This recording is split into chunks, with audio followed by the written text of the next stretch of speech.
Welcome to one of the most chilling stories ever told from the history of Missouri. Before we dive in, I would love to know where you are listening from and the time of day or night you're hearing this, so drop that in the comments.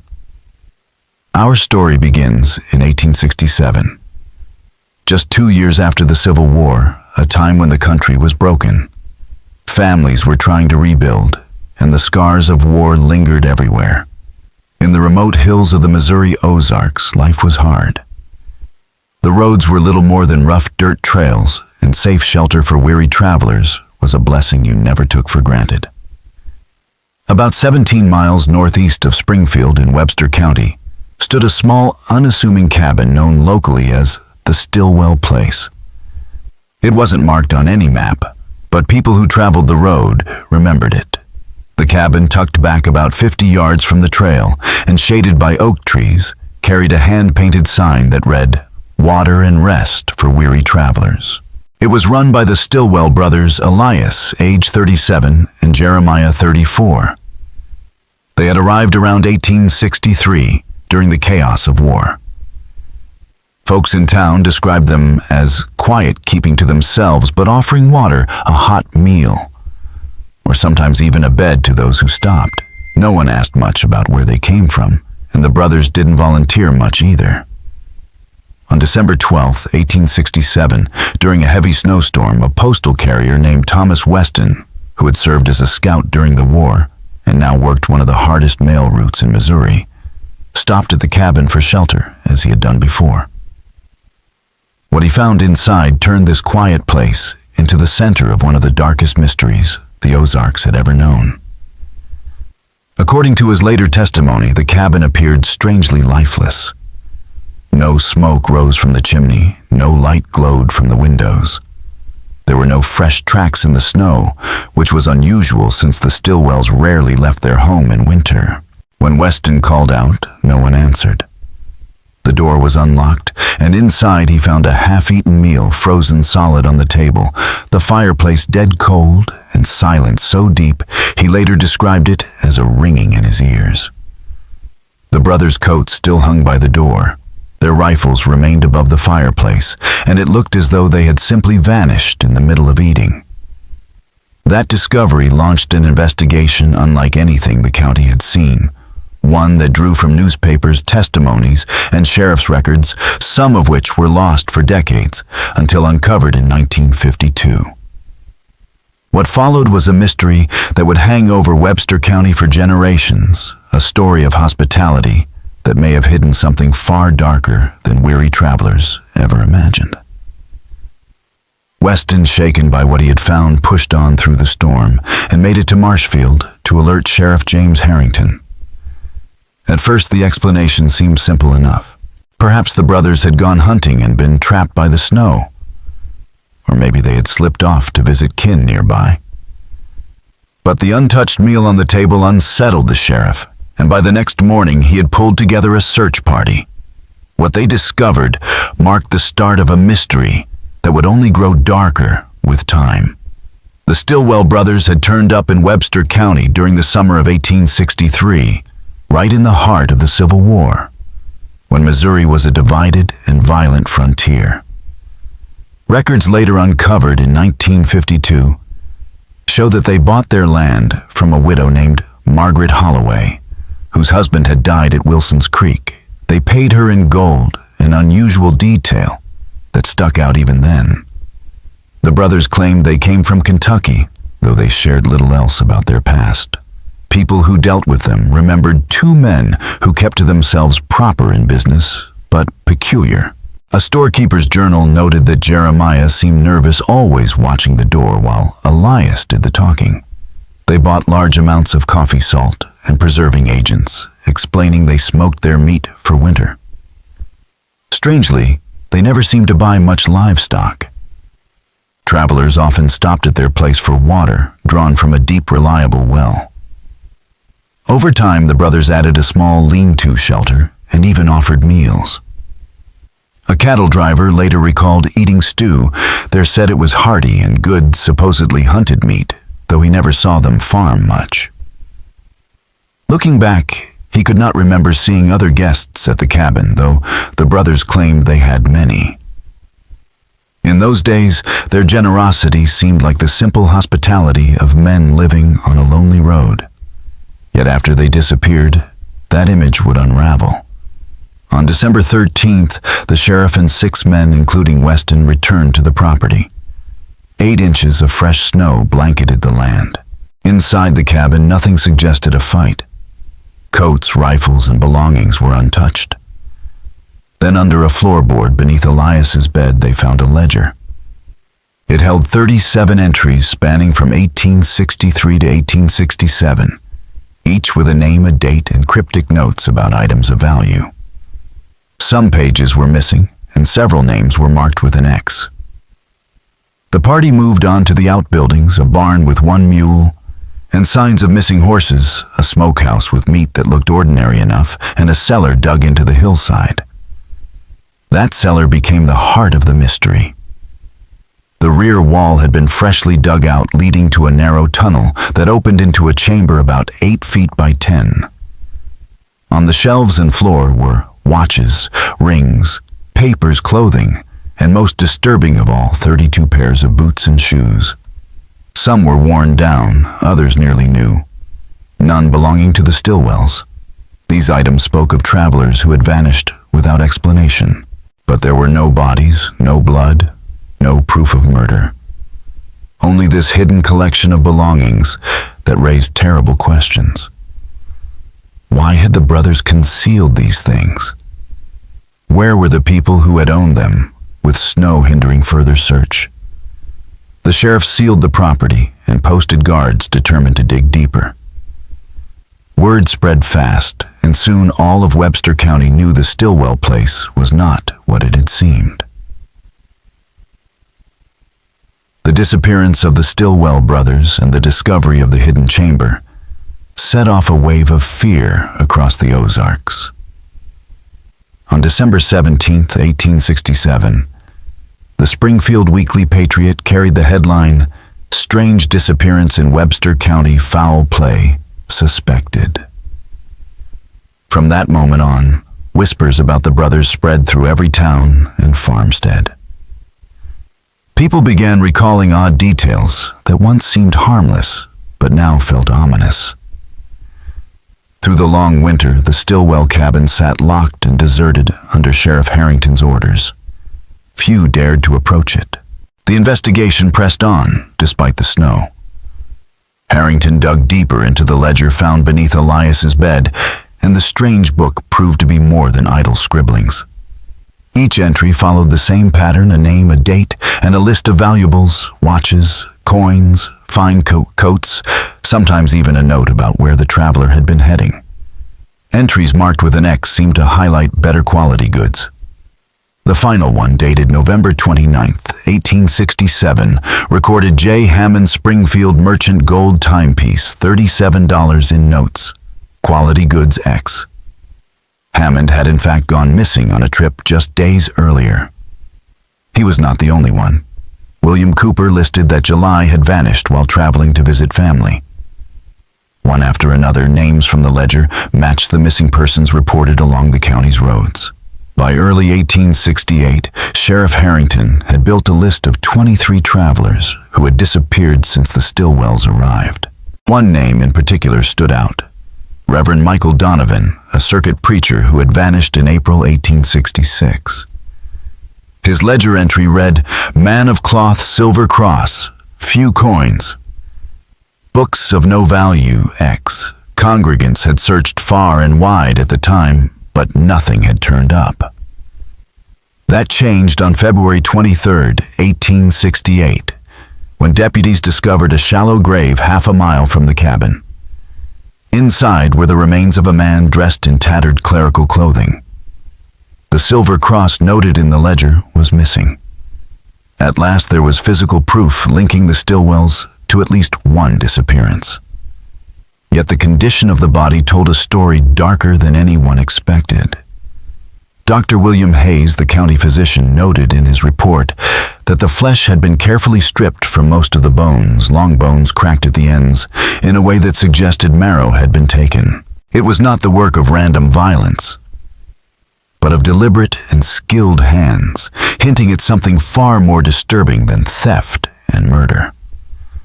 When spring came and the ground softened, Sheriff Harrington assembled 20 men to dig systematically across the Stillwell farm. County records described the results in measured terms, but the newspapers painted them in horror. On March 19, 1868, the Weekly Patriot declared grim discovery at Stillwell Farm. Human remains unearthed.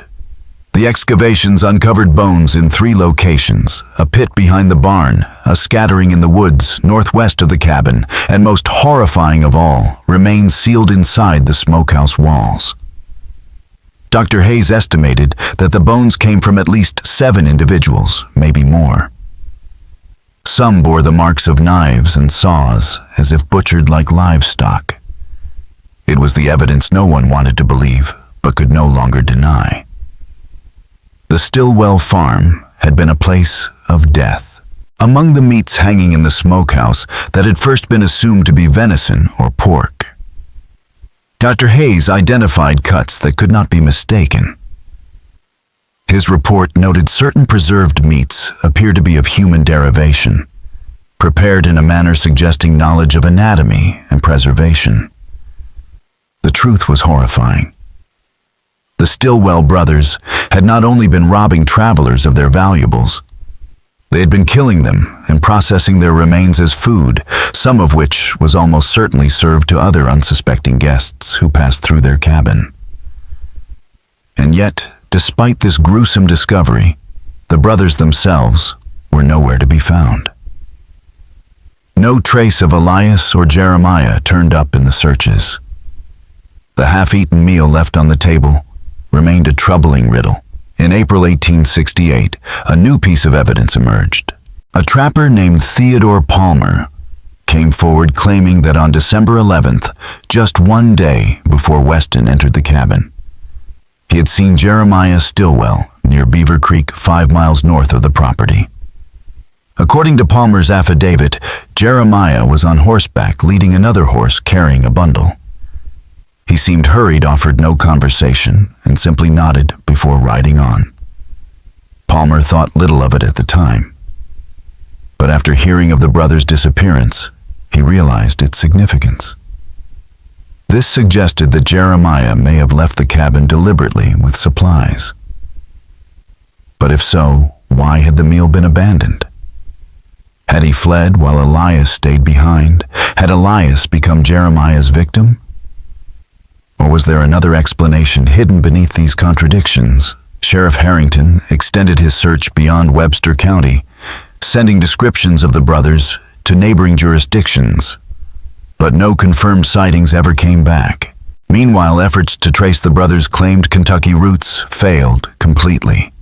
No records of Elias or Jeremiah Stillwell existed under that name in Kentucky or the surrounding states. It was possible the name itself was false, a mask to conceal darker origins. During this time, investigators returned to the hidden chamber and discovered something that deepened the horror. Behind a loose stone in the wall, they found a small journal believed to belong to Jeremiah. Most of its entries were about weather and daily chores, but several were sinister. In August 1864, he wrote, "E says, the stew needs more salt. Travelers don't notice any difference. Sometimes I wonder if they suspect. The well keeps our secret." In April 1865, another entry read, "3 men today, Army deserters. E said too risky, but they had good boots and a fine rifle. No one will look for them. Use the special herbs in their coffee." These notes implied that the brothers had been murdering travelers for years, using poison to incapacitate them and hiding evidence in the well. Acting on this lead, Sheriff Harrington ordered the well drained. It stretched more than 60 feet into the limestone and was treacherous to clear, but at the bottom, workers uncovered 3 feet of silt and debris. Mixed into it were finger and toe bones, human teeth buttons, a gold wedding band inscribed MH to JHH 1858, and a pouch containing bundles of human hair tied neatly with thread.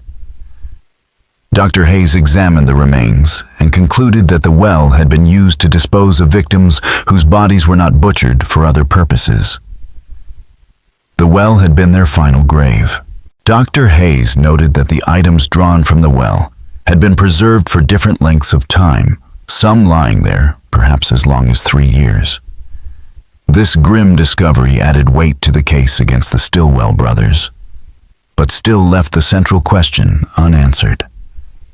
What had become of Elias and Jeremiah? By August of 1868, with no new leads and the brothers still missing, the investigation began to lose momentum. Sheriff Harrington insisted the case remained open, but resources shifted elsewhere. The cabin and its land were left abandoned, legally untouchable, without a resolution to its ownership. Locals avoided it, and soon it slipped from a crime scene into legend. Parents warned their children against taking food or shelter from strangers. Travelers steered clear of the place, some even crossing themselves as they passed. The cabin slowly rotted into the earth, its story taking on the weight of folklore. Though the county could not close the case with certainty, no one doubted the brothers' guilt. What fueled endless speculation was not their crimes, but their fate. Some believed they escaped into the Western Territories or fled overseas.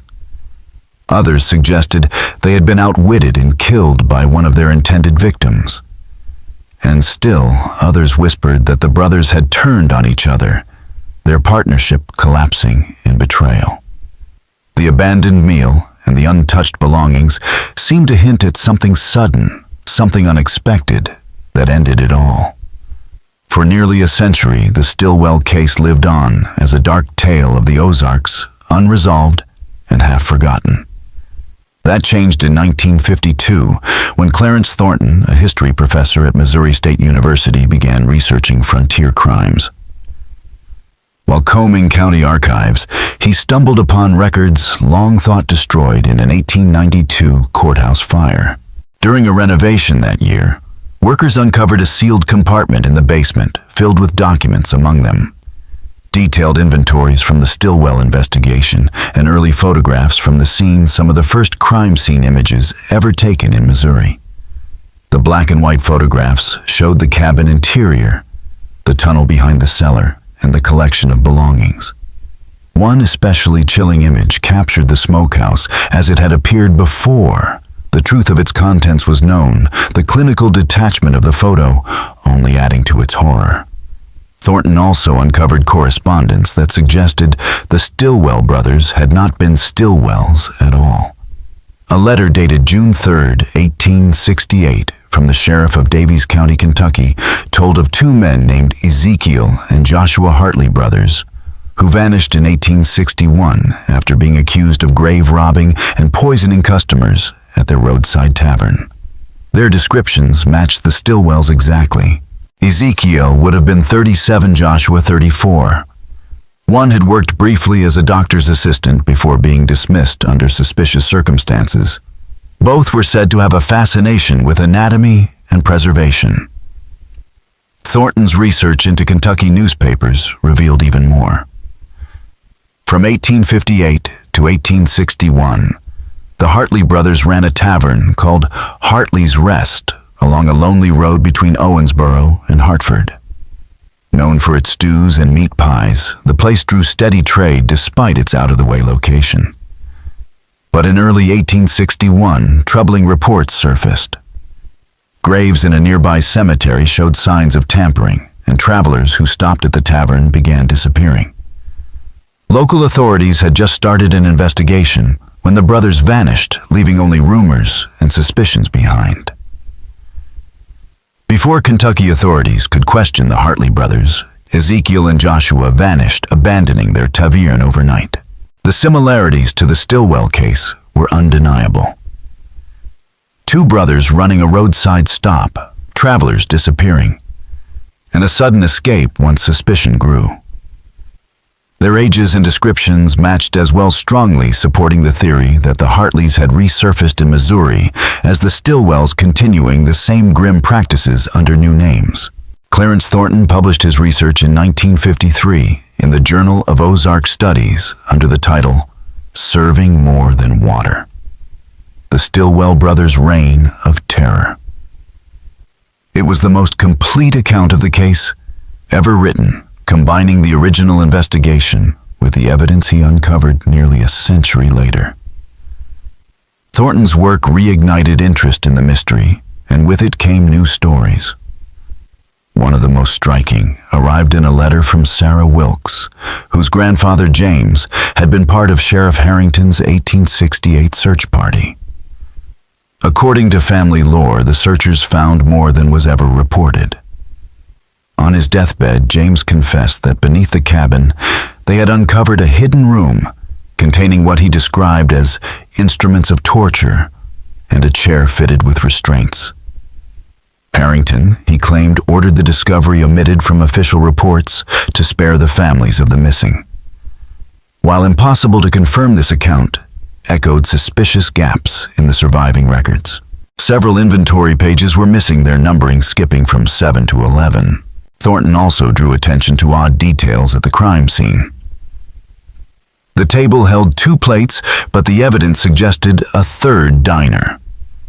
One chair had been pulled out, and a partial footprint in spilled stew did not match either brother's boots. This fueled speculation that a third person might have interrupted the Stillwells, forcing them to flee, or perhaps even killing one of them. Thornton's research inspired others to dig. In 1954, a librarian in Jefferson City uncovered an 1862 St. Louis, Missouri Republican article describing 2 brothers arrested for suspicious behavior and possession of stolen goods. Though released for lack of evidence, their descriptions matched the Stillwell Hartley brothers. Another researcher found records from Illinois noting that 2 brothers named Stillman briefly operated a boarding house in 1863, leaving abruptly after a guest disappeared. Again, the descriptions aligned. It seemed the brothers had cycled through multiple identities, perfecting their methods each time. By the time they settled in Webster County, they had learned how to operate in secrecy for years without discovery. Then came a breakthrough in 1955. Construction workers building a highway 12 miles north of the Stillwell site unearthed a shallow grave. Inside were the remains of a man in his 30s, dead for about 90 years. The cause of death was clear: a gunshot to the back of the skull. Found with the body was a pocket watch engraved with the initials E.S., leading investigators to believe they had found Elias Stillwell. The location matched the testimony of Theodore Palmer, who had seen Jeremiah riding north with an extra horse on December 11, 1867. The discovery raised disturbing questions. Had Jeremiah murdered his brother and buried him before fleeing, or had someone else killed Elias, leaving Jeremiah to run for his life? The body held another mystery. The right hand had been removed with precision after death. The ritualistic nature of the act suggested something stranger than a simple killing. Despite renewed searches, no trace of Jeremiah was ever found. Ports and city records showed nothing under his name. But if he had taken on yet another identity, he could have vanished into the frontier. In 1958, a retired Illinois sheriff added one more tantalizing clue. He recalled that in 1869, a man calling himself Jeremy Stilson had been detained in Pittsfield after a suspicious death at a boarding house. He matched Jeremiah's description, but was released when witnesses vouched for him. He left town immediately and was never seen again. If it was Jeremiah, he may have continued preying on travelers alone, always a step ahead of the law. A century after the disappearance in 1967, the Webster County Historical Society erected a simple marker near the old cabin site. It read, "Site of the Stillwell Cabin, 1863 to 1868. Scene of unsolved disappearances that haunted the Ozark frontier." The land has since returned to wilderness, the cabin collapsing decades earlier. Yet locals still avoid it after dark. Some claim the sound of digging can be heard on quiet nights, and others say the old well sometimes echoes back as though something is stirring at the bottom. The centennial of the Stillwell case brought it back into the public eye. In 1967, the Springfield News Leader ran a week-long series that wove together everything known from the original investigation, Clarence Thornton's research, and the newly uncovered records. The articles reignited interest, and families across the Ozarks began sharing old letters and stories handed down across generations. One of the most valuable contributions came from the descendants of Dr. William Hayes, the county physician who had examined the remains in 1868. His granddaughter provided Thornton with a private journal Hayes had kept containing notes far too grim for his official report. Hayes wrote that the remains in the smokehouse showed deliberate selection, as if the brothers favored certain cuts and organs. He noted that the meat was processed with skill, the work of someone with training in butchery or medicine. More disturbing still, he observed that some organs appeared to have been preserved separately, suggesting a ritualistic element. These notes confirmed what many had feared, but few had dared to say. The Stillwell brothers had not only murdered and robbed their victims, they had consumed them with methodical intent. In 1968, another revelation surfaced. Harold Weston, great-grandson of the postal carrier who had first discovered the empty cabin, donated his ancestors' personal papers to the Webster County Historical Society. Inside was Thomas Weston's private journal, and in it an entry from April 1882 that contained a shocking confession. Weston admitted that he had not told the full truth in his testimony. On that December day in 1867, he claimed he had arrived at the cabin to find Elias dead at the table, his face fallen into his stew, while Jeremiah stood nearby, trembling with a gun. Jeremiah, he said, could no longer live with the weight of what they had done. He made Weston help load Elias onto a horse, then together they rode north until they buried the body in a shallow grave. Jeremiah paid him off with a gold watch and $50, then announced he was heading for Oregon Territory. Weston swore he never saw him again. His confession explained the abandoned meal and why Elias's body was never found, but it also implicated Weston himself in a cover-up. The journal went further. Weston wrote of eating meals at the Stillwell cabin during his route, admitting with horror that he had likely consumed human flesh. He described Jeremiah's casual admissions on the ride north, how he and Elias had begun by robbing graves in Kentucky, then moved to killing travelers, and eventually turned to serving their victims' flesh to unsuspecting guests. Jeremiah Weston spoke of their methods with pride, how they had perfected herbs that made travelers sleepy without altering taste, how their efficiency left no witnesses until Elias's conscience wavered. Weston's journal ended in 1883, suggesting he may have died soon after making these confessions, leaving behind testimony too damning to ignore, yet impossible to prove. Historians and researchers debated what it all meant. Some believed Jeremiah had killed Elias to end their spree, that guilt had finally broken him. Others suggested a third accomplice who turned on them both. But the darkest interpretation, supported by Hayes's notes and the anthropological studies done in 1969, was that the brothers had developed not only a system of killing, but a ritual of consumption. Experts concluded that the cuts were not random, but consistent, taken from prime areas like the thighs, shoulders, and back.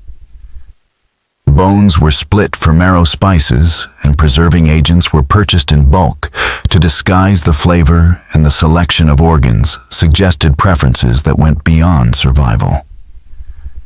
This was not simple murder for profit. It was a pattern of cannibalism, refined over years, masked as hospitality to weary travelers. By 1969, the Missouri State Police formally closed the Stillwell case, labeling it solved, despite the absence of a trial and without ever determining what became of Jeremiah.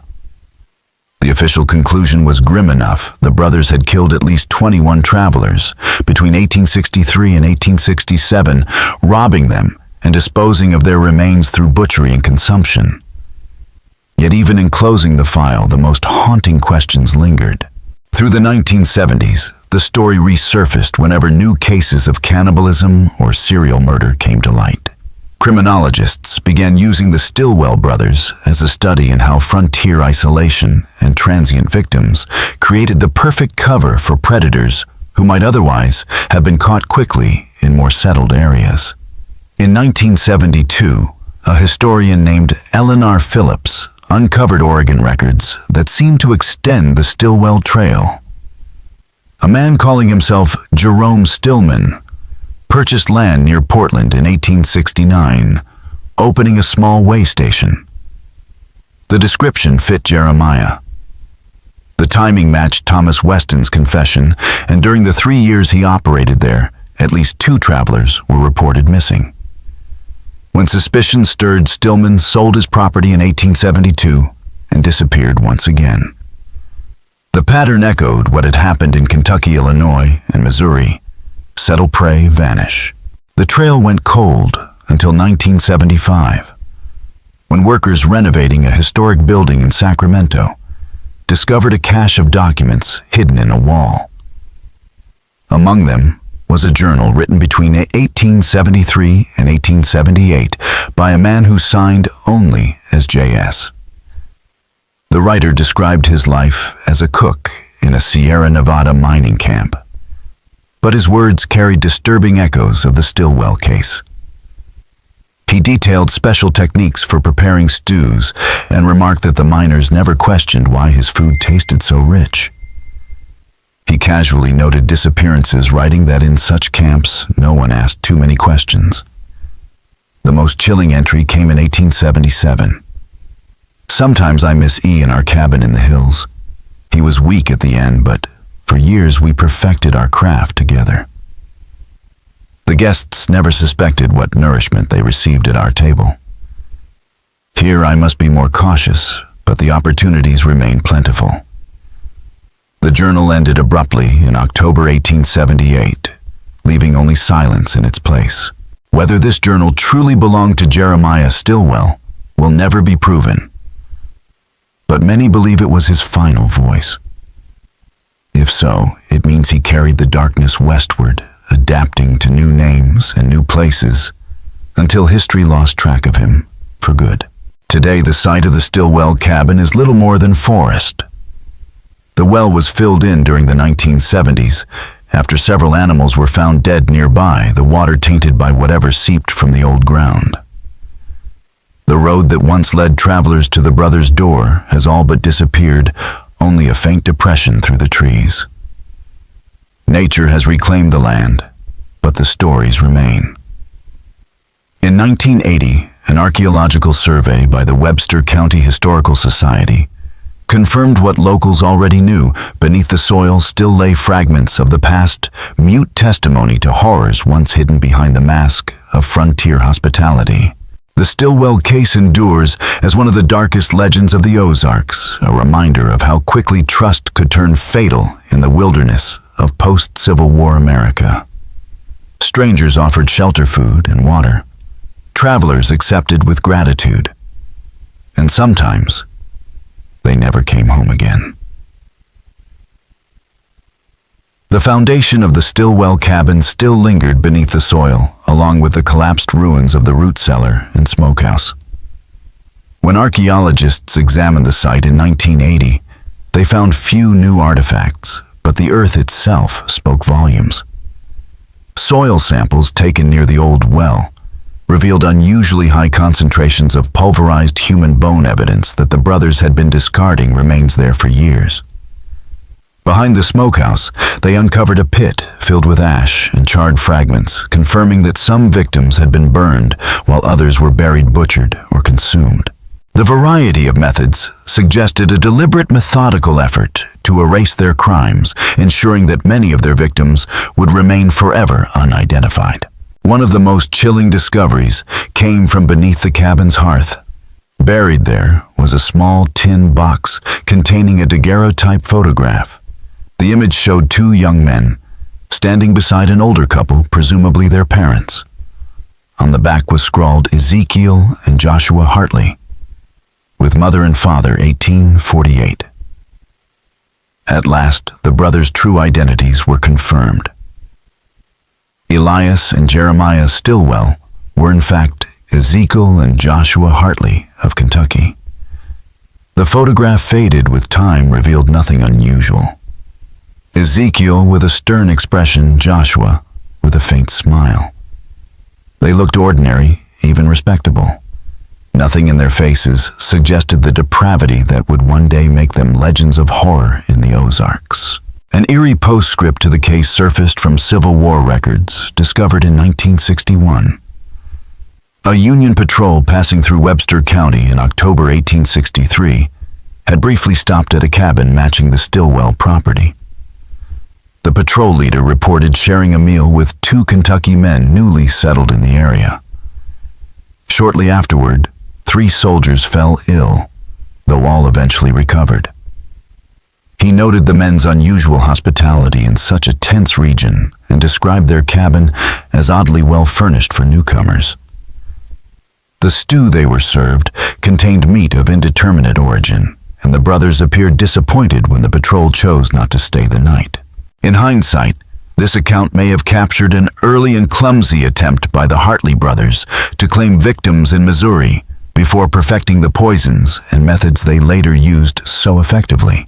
It suggests they wasted no time resuming their deadly habits after fleeing Kentucky, testing their tactics until failure turned to success. The fact that the soldiers survived only highlights how quickly the brothers refined their craft, honing a pattern of predation that would haunt Missouri for generations. The foundation of the Stilwell cabin still lingered beneath the soil along with the collapsed ruins of the root cellar and smokehouse. When archaeologists examined the site in 1980, they found few new artifacts, but the earth itself spoke volumes. Soil samples taken near the old well revealed unusually high concentrations of pulverized human bone. Evidence that the brothers had been discarding remains there for years. Behind the smokehouse, they uncovered a pit filled with ash and charred fragments, confirming that some victims had been burned, while others were buried, butchered, or consumed. The variety of methods suggested a deliberate, methodical effort to erase their crimes, ensuring that many of their victims would remain forever unidentified. One of the most chilling discoveries came from beneath the cabin's hearth. Buried there was a small tin box containing a daguerreotype photograph. The image showed 2 young men standing beside an older couple, presumably their parents. On the back was scrawled Ezekiel and Joshua Hartley, with mother and father 1848. At last, the brothers' true identities were confirmed. Elias and Jeremiah Stilwell were in fact Ezekiel and Joshua Hartley of Kentucky. The photograph faded with time revealed nothing unusual. Ezekiel with a stern expression, Joshua with a faint smile. They looked ordinary, even respectable. Nothing in their faces suggested the depravity that would one day make them legends of horror in the Ozarks. An eerie postscript to the case surfaced from Civil War records discovered in 1961. A Union patrol passing through Webster County in October 1863 had briefly stopped at a cabin matching the Stilwell property. The patrol leader reported sharing a meal with 2 Kentucky men newly settled in the area. Shortly afterward, 3 soldiers fell ill, though all eventually recovered. He noted the men's unusual hospitality in such a tense region and described their cabin as oddly well furnished for newcomers. The stew they were served contained meat of indeterminate origin, and the brothers appeared disappointed when the patrol chose not to stay the night. In hindsight, This account may have captured an early and clumsy attempt by the Hartley brothers to claim victims in Missouri before perfecting the poisons and methods they later used so effectively. It suggests they wasted no time resuming their deadly habits after fleeing Kentucky, testing their tactics until failure turned to success. The fact that the soldiers survived only highlights how quickly the brothers refined their craft, honing a pattern of predation that would haunt Missouri for generations. Would you like me to now weave all of this into a cinematic closing narration? Something that ties together the discoveries, the unanswered questions, and the way the Stillwell brothers slipped from history into folklore. Bandanai. In 1980, Mime, a doctoral student researching historical criminal psychology, interviewed several elderly residents of Webster County who had grown up hearing stories about the Stillwell brothers. One recurring theme in these accounts was the brothers' apparent interest in folk medicine and herbal preparations. Martha, apprentice 93 at the time of the interview, recalled stories her grandmother had told her. Grandma said the younger brother would come to town asking about plants that grow in these hills. Had particular interest in ones that caused drowsiness or confusion. Claimed it was for helping with his brother's headaches, but folks later wondered if they weren't using those plants on their visitors. This interest in medicinal or poisonous plants aligned with the brothers' known background. Joshua Hartley had worked briefly as a doctor's assistant in Kentucky before being dismissed, potentially gaining knowledge of both anatomy and pharmaceuticals. The brothers may have combined this formal knowledge with local folk traditions to develop methods for subduing their victims without struggle. Analysis of the brothers' purchasing patterns at Martha Simmons's general store showed regular acquisition of herbs and substances that, while individually innocuous, could potentially be combined to create sedative compounds. Items like valerian root, certain mushroom varieties, and large quantities of alcohol could have been used to create preparations that would make travelers drowsy or compliant. Perhaps the most chilling aspect of the Stillwell case is not what we know, but what remains unknown. How many travelers simply vanished on those remote Ozark roads? Their disappearances never connected to the murderous brothers. How many families never learned the fate of loved ones who set out on journeys and never arrived? And somewhere, perhaps descendants of Jeremiah Stillwell live on unaware of their ancestors' dark legacy or carrying secrets of their own. In 1992, the case received renewed attention when a true crime author published the Stillwell brothers' America's Forgotten Predators, a comprehensive examination of the case, incorporating all known evidence and theories. The book became a regional bestseller and sparked interest in the case among a new generation. Following the book's publication, a woman from Northern California contacted the author with an intriguing family story. Her great-grandfather had operated a boarding house in Sacramento in the late 1870s. Among his tenants was a middle-aged man who worked as a cook at various establishments around the city. This man, who called himself John Smith, was described as polite but reclusive. According to family lore, Smith died suddenly in 1879 of what appeared to be a stroke. When the boarding house owner cleaned out his room, he found a locked trunk containing various personal items, including several watches, rings, and other valuables that seemed inconsistent with Smith's modest lifestyle. Also in the trunk was a journal containing entries that disturbed the boarding house owner so deeply that he burned it after reading only a few pages. The woman believed, based on the timing and description, that John Smith might have been Jeremiah Stillwell in his final identity. While this connection cannot be proven, it presents a plausible end to Jeremiah's story. Dying anonymously in California, his true identity and horrific crimes known only to himself.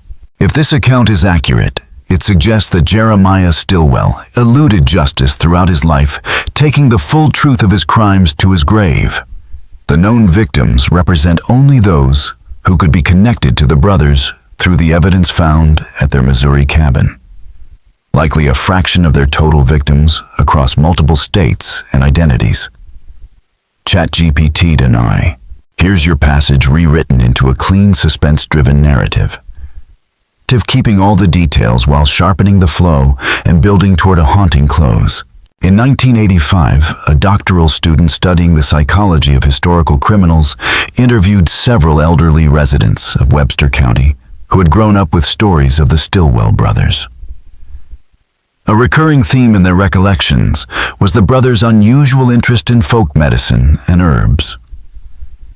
One woman, Martha Apprentice, then 93, recalled her grandmother's stories. Grandma said the younger one came to town asking about plants in the hills. Seemed especially curious about ones that made people drowsy or confused. Claimed it was for his brother's headaches, but later folks wondered if he wasn't using them on travelers. This detail fit neatly with what was already known. Joshua Hartley, before becoming Jeremiah Stillwell, had worked briefly as a doctor's assistant in Kentucky. Combined with local knowledge of plants and old folk remedies, the brothers may have created their own preparations to sedate victims without a fight. Records from Martha Simmons's general store showed they bought items like valerian root, certain mushroom varieties, and large quantities of alcohol. Alone, these purchases meant little. Together, they could be blended into potions or food to render travelers weak and compliant. Perhaps the most chilling aspect of the Stillwell story is what remains unknowable. How many wayfarers vanished along those Ozark roads, their fates never connected to the brothers? How many families mourned loved ones who disappeared without explanation? And did Jeremiah leave descendants who either live unaware of their dark inheritance or guard secrets no one else has ever heard? In 1992, the case gained new life with the publication of The Stillwell Brothers, America's Forgotten Predators, a regional bestseller that pulled together all known evidence and theories. Not long after, the author was contacted by a woman from Northern California who shared a story passed down in her family. Her great-grandfather had run a Sacramento boarding house in the late 1870s. Among the tenants was a middle-aged cook calling himself John Smith. Polite but reclusive, he kept mostly to himself. In 1879, he died suddenly of what was thought to be a stroke. When the boarding house owner cleaned out his room, he found a locked trunk containing valuables, watches, rings, and jewelry far beyond what a cook could afford. More disturbing was a journal inside the trunk. The entries were so unsettling, the family said, that the owner burned it after reading only a few pages. The woman believed John Smith had in fact been Jeremiah Stillwell, living under yet another false identity. If true, it meant he died quietly in California, his true nature and crimes known only to himself. It would also mean that he evaded justice entirely, carrying the full truth of the brothers' bloody history to his grave. The victims linked to the Stillwells through the Missouri evidence may represent only a fraction of those they claimed across years, states, and identities. The sound of water still seems to echo in that old well, even though it has long since been filled with earth. Whispers of the past never truly fade in places where such darkness once lived. For those who know the story, traveling through the Ozarks still brings an uneasy awareness, a reminder that not every hand offering shelter or food did so with kindness in mind. In 2004, a popular television series on historical crimes featured the Stillwell case, bringing it to a national audience. Historians, criminologists, and descendants of Webster County families shared their perspectives, and one moment stood out above the rest. An elderly woman whose great-grandfather vanished in 1866 finally learned the truth. His name had been in the Stillwell ledger. "All these years we wondered," she said softly, "and now we know, though the truth is worse than anything we imagined." The Stillwell brothers thrived because of their time and place. Post-Civil War Missouri was a fractured frontier where law enforcement was thin, communities were scattered, and travelers often had no choice but to rely on the generosity of strangers. Elias and Jeremiah twisted that vulnerability into opportunity. They robbed, murdered, and consumed their victims, then fed the remains to unsuspecting guests who came seeking rest. Their hidden chamber of trophies, their carefully prepared stews, and their journals suggest motivations that went far beyond profit. What they practiced was not just murder, but a ritualized domination over life-death, and even the sacred bond of hospitality itself. Modern criminologists see in the Stilwell case elements that echo through later studies of serial killers, methodical victim selection, trophy-keeping, and pragmatic disposal of bodies. Yet the Stilwells were different. Their preference for travelers, their blending of folk medicine and anatomy, and the grotesque act of serving flesh to strangers placed them in a category all their own. Was it simply a way to cover their crimes, a twisted sense of humor, or something ritualistic? We may never know. Today, the Stilwell case is taught as both criminology and cautionary tale. It shows how environment shapes crime, how isolation, vulnerability, and limited forensics created conditions predators could exploit. But the horror transcends time. At its heart, the story is about the betrayal of trust between host and guest, about the masks monsters wear when they smile and open their doors. The land where the cabin stood has been reclaimed by forest. The road has vanished into the hills. The evidence has decayed, but the story endures. In the Ozarks, people still speak of a chill that lingers on quiet nights, near where the cabin once stood, as if the earth itself remembers.